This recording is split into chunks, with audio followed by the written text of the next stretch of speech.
aquest vídeo com podem fer una instrucció mov L o mov J, el que vulguem, en l'opció offset. Fer-ho des del teach pendant. Se'n vindríem així, se'n vindríem a añadir instrucció, una instrucció, per exemple, un mov J, en el punt pic 10 li dic añadir. Ja tindríem així la instrucció que és esta d'ací.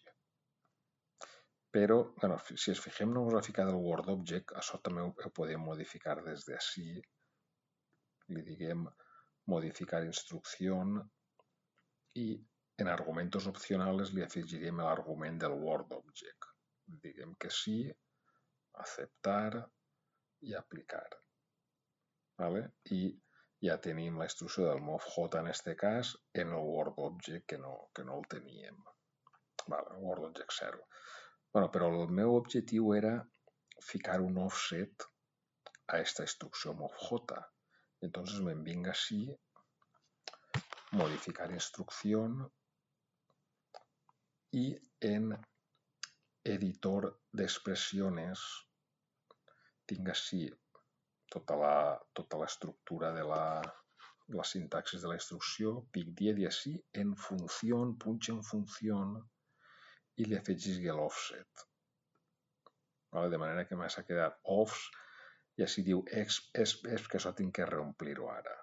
Me'n vaig al primer exp, torne a datos i li fico el punt que volia, que era el pic 10.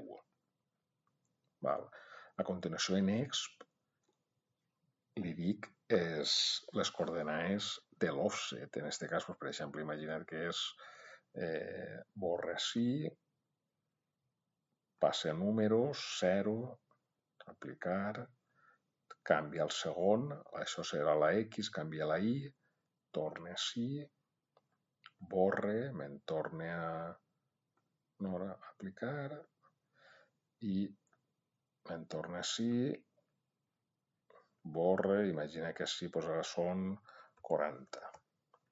Aplicar. Li ha dit que un offset en el punt pic 10 de 0040, és a dir, 40 en Z.